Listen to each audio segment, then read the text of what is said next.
Good morning, good morning, good morning, everyone. Dr. James Conley here with Results Rehab, coming at you with another edition of Ask a PT. So, on this edition, real quick before I get started, quick shout out to Grace Village Medical Clinic over there in Clarkston, Georgia, doing some great things, serving the underserved medical community. Keep it up, guys. Doing awesome. Yeah, I am here talking about foam rolling today. So, foam rolling, to foam roll or not to foam roll? That is the question. Let's see what the research says, and then I'll give my opinion on it. So what I did was I looked up a meta-analysis, because the meta-analysis, like I was speaking to before, is just a compilation of all the latest research. So it's nice and quick and easy, down and dirty for what we need to know for all the latest research. This came out in 2019, and it actually showed that to foam roll in the end was actually better for warm-up versus recovery. Surprise, surprise there.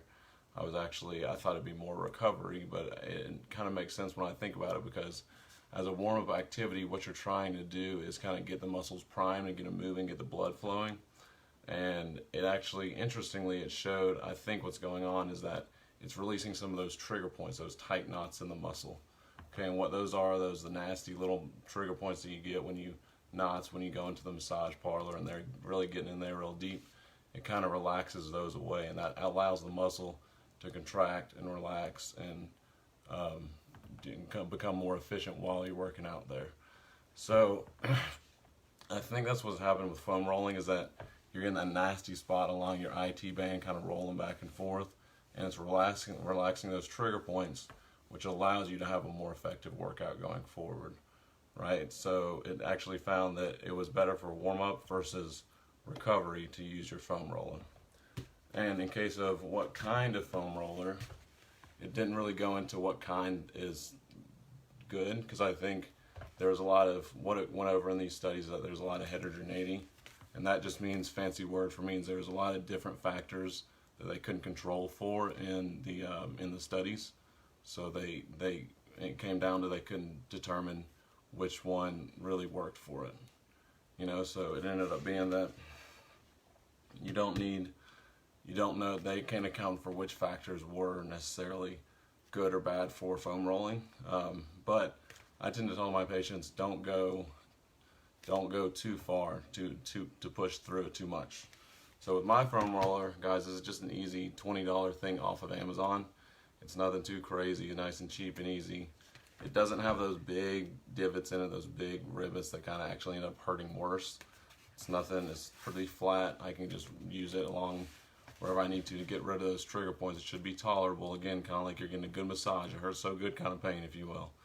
And then that'll get you nice and primed and loosened up for your workout going forward. $20 on Amazon, easy find. There you go.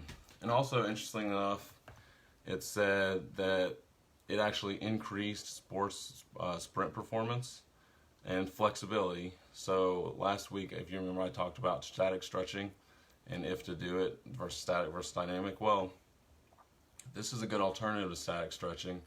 Hey Jessica, thanks for watching, by the way. This is a good alternative for static stretching because it found that it doesn't decrease performance and it actually increases your flexibility. So I would say do this before your warm-up or during your warm-up instead of static stretching, to release those trigger points. It increases flexibility, gets those muscles actually moving a little bit better, and it'll increase your performance in the gym when you're going to run or you're going to get your strength training in. Definitely do that beforehand.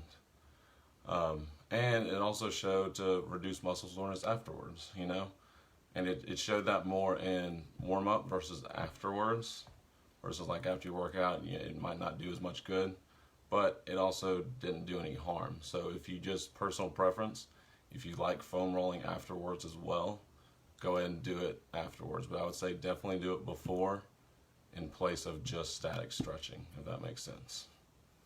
So I think the meta-analysis definitely kind of put to rest, hey, should I do it, should I not do it? Personal preference, definitely go ahead and do it.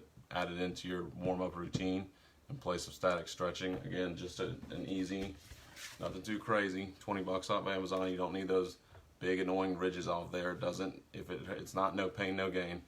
what happens is if it hurts worse while you're foam rolling, it's just going to end up tightening up more, so it should be a tolerable kind of annoying discomfort like when you're stretching, and then it'll help to relieve it afterwards. So just go through that. I like to do it for 3-4 minutes before a workout, get it nice and loosened up, in addition to my jogging, elliptical, whatever you like to do for a dynamic warm-up going forward.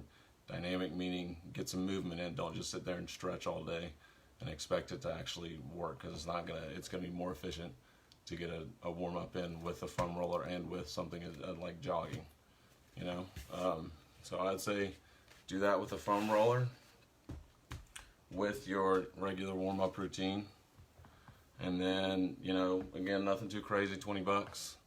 Make sure you really get that your dynamic warm-up in to avoid injury. We want to decrease that risk of injury, like always.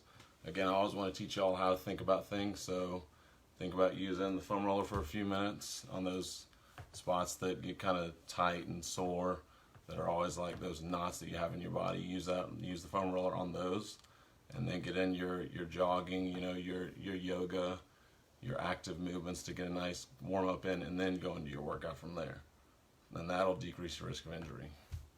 So I hope that helps, guys. Hope that makes sense. Hope y'all have an awesome Monday. I'm planning on Wednesday on doing a workout Wednesday on a kind of modification for exercise, getting the blood moving. I won't tell you what, just expect a good exercise, and for modifications on how you can exercise in the gym on Wednesday. And also the little tease for my free ebook I got coming out on low back pain, the old thing that everybody deals with, but it can be hard to manage. I'm going to kind of go through, not to give too much away, but I'm going to go through kind of what to maybe expect out of low back pain and what to do versus not to do. So if you like that, I'm planning on coming out with that in the next week or so. So definitely shoot me a message, and I'll be happy to get that over for you for free. So thanks, guys. Thanks for tuning in. Hope y'all have an awesome Monday. Take it easy. Bye.